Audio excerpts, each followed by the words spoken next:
आप सभी का सुपर कंसेप्ट क्लासेस में स्वागत है। और आज की इस वीडियो में मैं आप लोगों को क्लास 11th भूगोल के मॉडल सेट 1 का कंप्लीट सॉल्यूशन कराने वाला हूं। तो आप लोग वीडियो पर बने रहें। यहां पर मैं आपको हर एक क्वेश्चन को बहुत ही सिंपल तरीके से और इजी तरीके से बताने वाला हूं।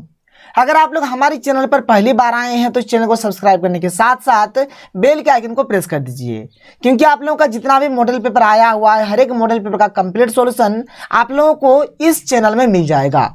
और देखिए ये जो आपका भूगोल है ये आपका 35 नंबर का होने वाला है। ध्यान दीजिएगा, ये आपका 35 नंबर का होगा, क्योंकि इसमें आपका प्रैक्टिकल भी होता है।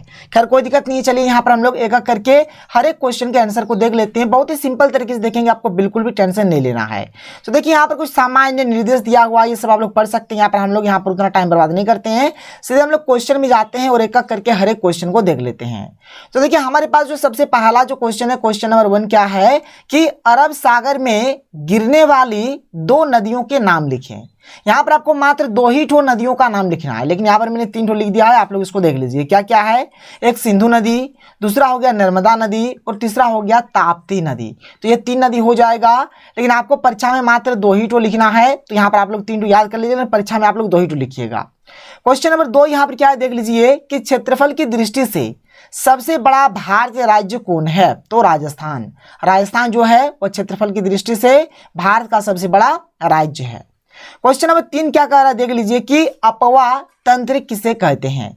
अपवाह तंत्र को हम लोग अपवाह द्रोणी भी कहते हैं। देखिए इसका उत्तर क्या हो जाएगा कि जब कोई मुख्य नदी जो मेन नदी होगा अपने सहायक नदियों के साथ। अब सहायक नदी का माने क्या हो गया, देखिए जैसे कि ये माने चले हम हमारे एक मतलब ये बड़का जैसा ये हमारे एक मेन नदी है, ये मेन नदी हो गया। सहायक नदी क्या होगा, देखिए मतलब जो छोटा छोटा नदी का जो पानी इस नदी में आएगा, छोटा छोटा नदी का जिस पानी मतलब छोटा छोटा नदी का जो पानी इस नदी में आएगा, तो ये हो गया हमारा मेन नदी। और ये जो छोटा छोटा नदी है जिसका पानी इस नदी में आ रहा है ये हो जाएगा सहायक नदी। तो ये बोला जा रहा है कि जब कोई मुख्य नदी जो कि हमारा मेन नदी है अपने सहायक नदियों के साथ उस क्षेत्र विशेष के वर्षा जल को लेकर प्रभावित होते हुए सागर में मिल जाती है, क्या करेगा अपने सहायक नदियों का जो भी जल रहेगा और अपना जो जल रहेगा इसको लेकर क्या होगा, वह सागर यानी कि समुद्र में मिल जाता है। ठीक है, उस पूरे क्षेत्र को उस नदी का अपवाह तंत्र या फिर अपवाह द्रोणी कहते हैं। इसको नोट डाउन कर लीजिए, बहुत ही सिंपल बात है। मान चलिए हमारा कोई एक मेन नदी है, इसका जितना भी सहायक नदी जितना भी होगा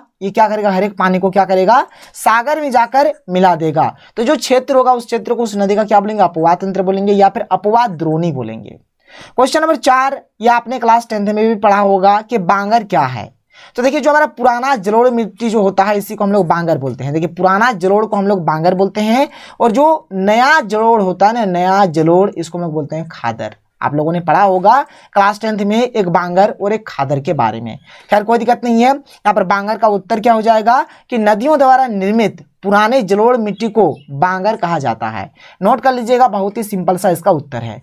आगे बढ़ते हैं क्वेश्चन नंबर 5 की ओर। देख लीजिए हमारे पास जो क्वेश्चन नंबर 5 है क्या कह रहा है कि भारत की अक्षांशीय एवं देशांतरीय विस्तार लिखें।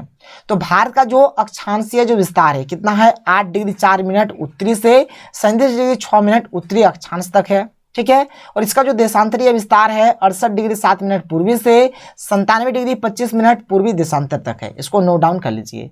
आगे बढ़िए क्वेश्चन नंबर 6 क्या है देख लीजिए कि सारंगेसो सागर क्या है। सारंगेसो सागर क्या है देख लीजिए।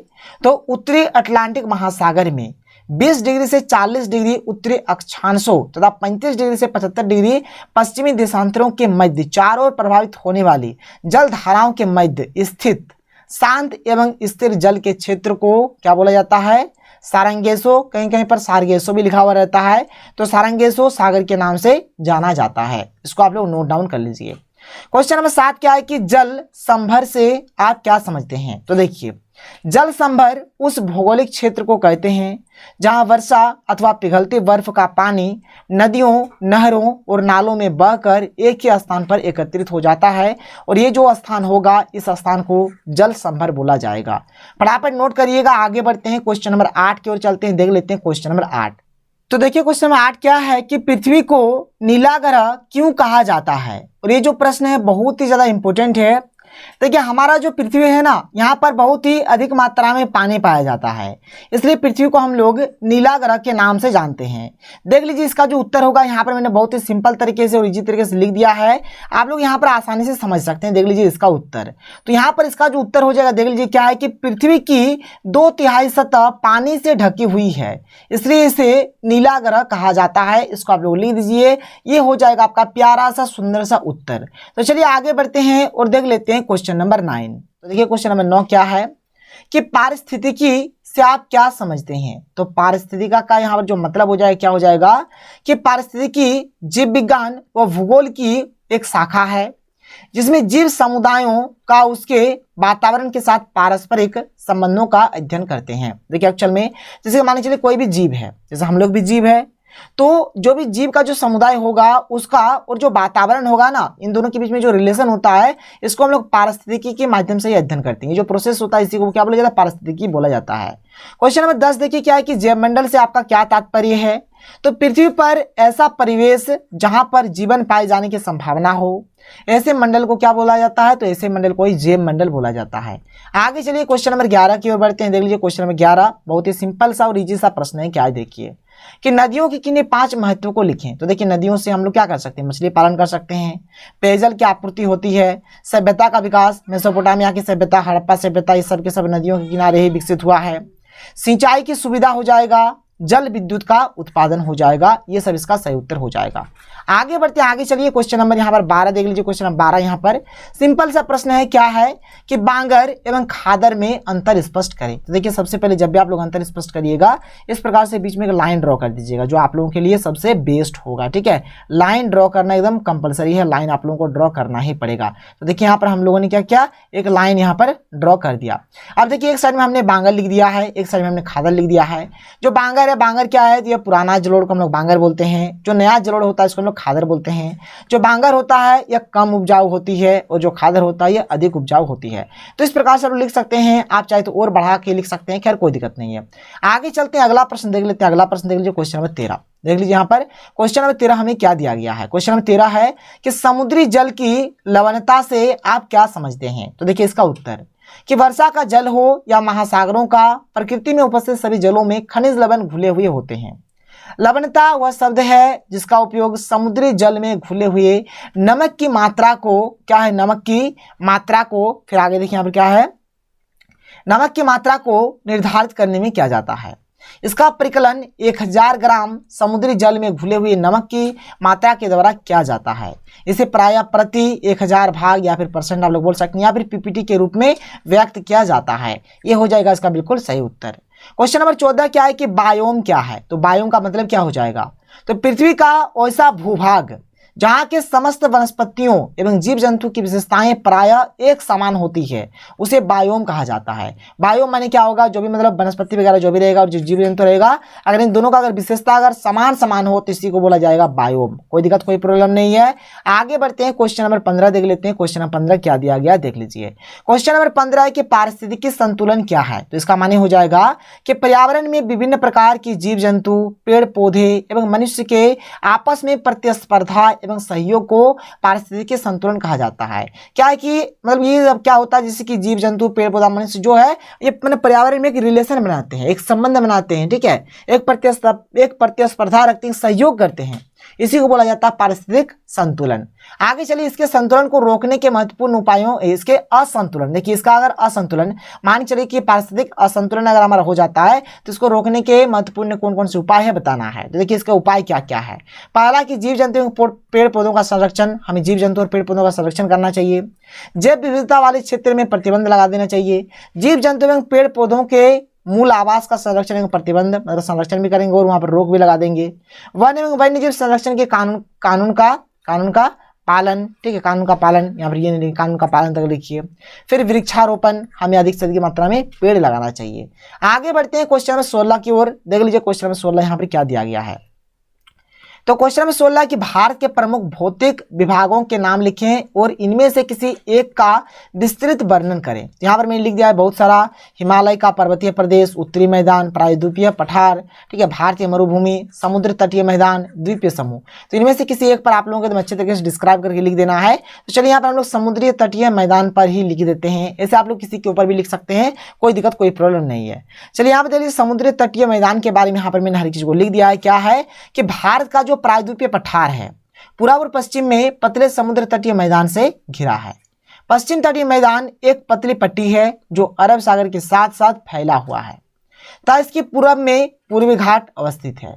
इस पश्चिमी तटीय मैदान का उत्तरी भाग कोंकण जो कि मुंबई से गोवा, ठीक है, कोंकण कहलाता है। मध्यवर्ती भाग कन्नड़ तथा दक्षिणी भाग मलाबार तट कहलाता है। ये सब जो कहा जा रहा है ये सब लिख लीजिएगा। बंगाल की खाड़ी के साथ विस्तृत मैदान चौड़ा एवं समतल है। उत्तरी भाग में से उत्तरी सरकार कहा जाता है जबकि दक्षिण भाग को क्या कोरेमंडल तट के नाम से जाना जाता है। बहुत ज़्यादा इंपॉर्टेंट है, इसको आप लोग नोट डाउन कर लीजिएगा। आगे बढ़ते देखिए आगे क्या कि मृदा अपरदन, ठीक है, मृदा अपरदन के बारे में ध्यान सुनिएगा कि मृदा अपरदन क्या है। देखिए मृदा अपरदन माने क्या है कि दिन प्रतिदिन क्या हो रहा है कि मृदा ठीक है, मृदा का जो उपजाऊ शक्ति है, इनकी जो उर्वरा शक्ति वो धीरे धीरे घट रही है, इसी को मृदा अपरदन बोल सकते हैं। और इसके रोकथाम के क्या क्या उपाय है बताना है। तो देखिए मृदा अपरदन तो मिट्टी का कटाव मृदा अपरदन कहलाता है, अर्थात मिट्टी की ऊपरी परत का हटना या मिट्टी की उर्वरा शक्ति का कम होना मृदा अपरदन कहलाता है। नोट कर लीजिए। रोकथाम के उपाय किस प्रकार से रोका जाएगा, तो वृक्षारोपण, हम लोग अधिक से अधिक पेड़ पौधे लगाकर, अति पशुचरण को रखकर, अधिक से अधिक मतलब जो पशु जो चराए जा रहे उसको रोककर, पर्वतीय एवं पठारी क्षेत्र में सीढ़ीनुमा खेती करके, स्थानांतरित कृषि पर प्रतिबंध लगा देंगे, रोक लगा देंगे, मिश्रित कृषि को बढ़ावा देकर, जैसे कि क्या होता है कि जैसे खेत है हमारा, जैसे मतलब एक सीजन में हमने यहाँ पर टमाटर रोप दिया, एक सीजन में धान रोप दिया, एक सीजन में गेहूं रोप दिया। तो इस प्रकार से हम लोग यहाँ पर अलग अलग टाइप यानी कि मिश्रित यहाँ पर कृषि करेंगे, अलग अलग टाइप का बहुत सारा यहाँ पर कृषि हम लोग करेंगे। फिर आगे क्या कि आम नागरिकों को जागरूक बनाकर, जो आम नागरिक होंगे उसको हम लोग क्या करेंगे यहाँ पर जागरूक बनाएंगे। आगे बढ़ते हैं क्वेश्चन 18 की ओर चलते, देख लीजिए क्वेश्चन 18 यहाँ पर क्या है। क्वेश्चन 18 है कि उत्तर भारतीय नदियों की महत्वपूर्ण विशेषता क्या है, ये प्रायद्वीपीय नदियों से किस प्रकार भिन्न है। देखिए उत्तर भारतीय जो भी नदियां हैं ये मैक्सिमम जो नदी है हिमालय से मतलब जो उनका जनरेशन हुआ है, जन्म हुआ है, ठीक है। यहाँ पर इसीलिए क्या होता है कि हिमालय से जन्म हुआ, इसलिए ये जो नदी का जो पानी होता है मतलब बाय चांस कभी कभार सूखता है लेकिन मैक्सिमम नहीं ही सूखता है, ठीक है। तो वही चीज़ यहाँ पर मैंने लिख दिया, देख लीजिए कि भारत की अधिकांश नदियाँ हिमालय से निकलती है, इसलिए अधिकांश नदियों में जो पानी होता है सालों भर पानी रहता है। कुछ नदियाँ पठारी भागों से निकलती है जो गर्मी के दिनों में सूख जाती है। उत्तर भारत की नदियाँ अधिकांशतः मैदानी भागों में बहती है जिसके कारण इन नदियों से नहरें निकाली जा सकती है, ठीक है। ये सब चीज़ है। एक्चुअल बात क्या हो गया कि अधिकांश जो नदी हुआ मैदानी भागों में बहती है और मैदानी भागों में अगर बहेगा तो उसको आसानी से हम लोग वहाँ से नहर निकाल सकते हैं, ठीक है। उत्तर भारत की अधिकांश नदियाँ जैसे गंगा, सिंधु और ब्रह्मपुत्र की सहायक नदियाँ हैं। सिंधु नदी अरब सागर में और गंगा तथा ब्रह्मपुत्र बंगाल की खाड़ी में गिरती है। दक्षिण भारत की नदियाँ उत्तर भारत की नदियों से भिन्न है। दक्षिण भारत की नदियों में सालों भर पानी नहीं रहता और न ही ये नदियाँ समतल भागों में बहती है, इसलिए इन नदियों में न नावें चलाई जा सकती है और न ही नहरें निकाली जा सकती है।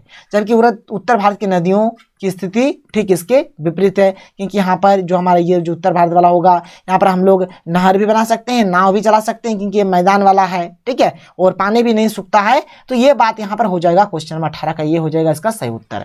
आगे बढ़ते हैं, आगे जो है हमारे यहाँ पर लास्ट क्वेश्चन है क्वेश्चन नंबर 19। अब देखिए यहाँ पर ये जो क्वेश्चन नंबर 19 आप लोग देख पा रही है हमारा क्या है मानचित्र का क्वेश्चन है और मानचित्र पर क्या होगा एक हमारा लव ट्रिक आने वाला, लव ट्रिक यानी कि प्यार वाला ट्रिक आएगा, बहुत ही जल्द आएगा। और मैं क्या करूंगा एक ही वीडियो में जो तीनों सेट का जो भी मतलब मानचित्र का जो क्वेश्चन रहेगा मतलब हर एक चीज को यहाँ पर मैं आप लोगों को बता दूंगा एक ही वीडियो में। तो ये जो मानचित्र वाला अभी ये जो कार्य रह गया आप लोगों का इसको मैं अभी नहीं बताता हूँ क्योंकि इसको मैं आगे आपको अच्छी तरीके से बताऊंगा। इस प्रकार से आप लोगों को एक मानचित्र दिया रहेगा जैसे कि भारत का एक मानचित्र है और यहाँ पर आप लोगों को जो भी पॉइंट दिया गया उसको भरना है। किस प्रकार से भरेंगे मैं आप लोगों को पर्टिकुलर बताऊंगा। तो अगर आपको वीडियो पसंद आए तो वीडियो को लाइक करिए, जितना हो सके वीडियो को शेयर कर दें। तो मिलते हैं अगले वीडियो में। थैंक यू, जय हिंद।